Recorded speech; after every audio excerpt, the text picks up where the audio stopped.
Parliament അംഗങ്ങളായിട്ടുള്ള ഇടതുപക്ഷക്കാർക്ക് വിശിഷ്യ CPIM-ൻ്റെ parliament അംഗങ്ങൾക്ക് എക്കാലവും മാതൃക മഹാനായ AKG ആണ്. അതെ, ആദ്യത്തെ പ്രതിപക്ഷ സഖാവ് AKG ആണ് മാതൃക. സഖാവ് AK ഗോപാലനെ മാതൃകയാക്കിക്കൊണ്ടല്ലാതെ ഒരു കമ്മ്യൂണിസ്റ്റ് MP-ക്കും പ്രത്യേകിച്ചും ഒരു CPIM MP-ക്കും ഈ രാജ്യത്തിൻ്റെ പാർലമെൻറ്റിൽ പ്രവർത്തിക്കാൻ, ജനങ്ങൾക്കിടയിൽ പ്രവർത്തിക്കാൻ കഴിയില്ല. അദ്ദേഹം എപ്പോഴും വാക്കിൽ, ചിന്തയിൽ, പ്രവൃത്തിയിൽ ഒക്കെ അതുണ്ടാവും, ഊണിലും ഉറക്കത്തിലും. ഇവിടെ CPIM-ൻ്റെ MP-മാർ അടക്കമുള്ള LDF-ൻ്റെ MP-മാർ ലോക്സഭയിലും രാജ്യസഭയിലും പരിമിതമായ അംഗങ്ങളേ ഉള്ളൂ. ഞാൻ വേറെ കൂടുതൽ തർക്കത്തിനൊന്നുമില്ല.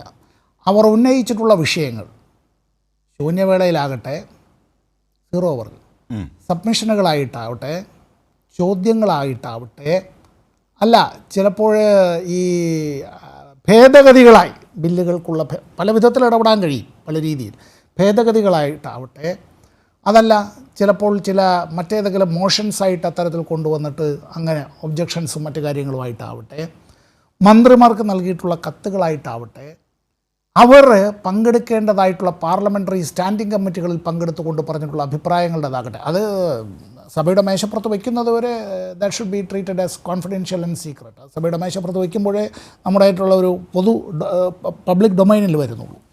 ഇതിലെല്ലാം ഒരു താരതമ്യം റംഷാദെ ഒന്ന് നടത്തുക. UDF-ൻ്റെ MP-മാർ ഇക്കാര്യങ്ങളിൽ അവരുടേതായിട്ടുള്ള, ഞാൻ അവരെ തുലാഭാരമൊന്നും നടത്താനല്ല, അവർ നടത്തിയിട്ടുള്ള കാര്യങ്ങളും LDF-ൻ്റെ MP-മാർ, ഒരു മനുഷ്യൻ്റെ ജീവിതത്തിൽ ഒരു പാർലമെൻ്റ് അംഗത്തിൻ്റെ അവരുടേതായിട്ടുള്ള പ്രവൃത്തികളിലൊക്കെ അവർക്ക് ഇടപെടാൻ കഴിയുന്ന മറ്റു കാര്യങ്ങളിലൊക്കെ അതിൻ്റെ ആ പരിമിതിയൊക്കെ വെച്ചുകൊണ്ട് ഞാൻ പറയുകയാണ് എന്താണ് ചെയ്തിട്ടുള്ളത്. ഇനി മറ്റൊരു കാര്യം, ഞാൻ പറയുന്നതിൽ എന്നോട് ദേഷ്യം അങ്ങേക്കുണ്ടാവുകയാണെങ്കിൽ അതിൽ ഞാൻ സന്തോഷിക്കുകയാണ്.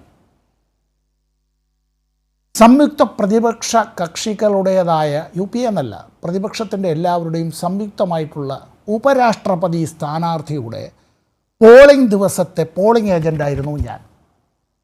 2017 ഓഗസ്റ്റ് മാസത്തിലാണ് ഞാൻ പോളിംഗ് ഏജൻ്റായിരുന്നു.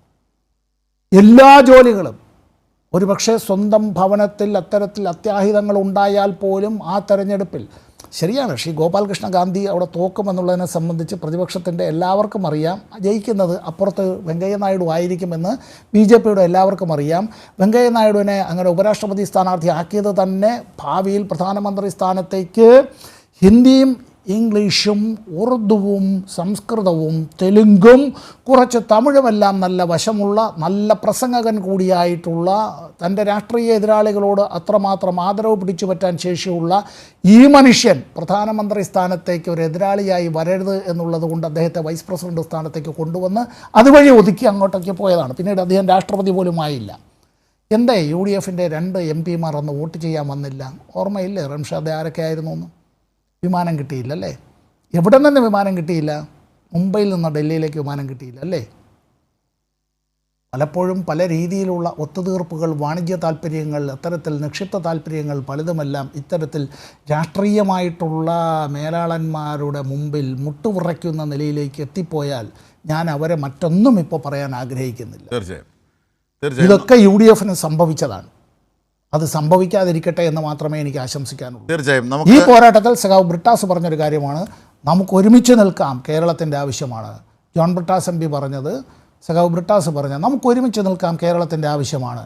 ഡൽഹിയിൽ അത്തരത്തിൽ നമുക്ക് സംയുക്തമായി ഈ ഒരു പ്രക്ഷോഭം നടത്താമെന്നുള്ളത് ദയവ് ചെയ്ത് അത് UDF-ൻ്റെ നേതൃത്വം അവരിപ്പോൾ എടുത്തിട്ടുള്ള നിലപാട് പുനഃപരിശോധിപ്പിച്ച് അത് നമുക്കൊരുമിച്ച് നിന്നുകൊണ്ട്, കൈകോർത്ത് നിന്നുകൊണ്ട് കേരളീയർക്ക് വേണ്ടി അത്തരത്തിലൊരു പ്രക്ഷോഭത്തിൻ്റെ കുന്തമുനയായി മാറാം എന്ന് മാത്രമേ എനിക്ക് പറയാനുള്ളൂ.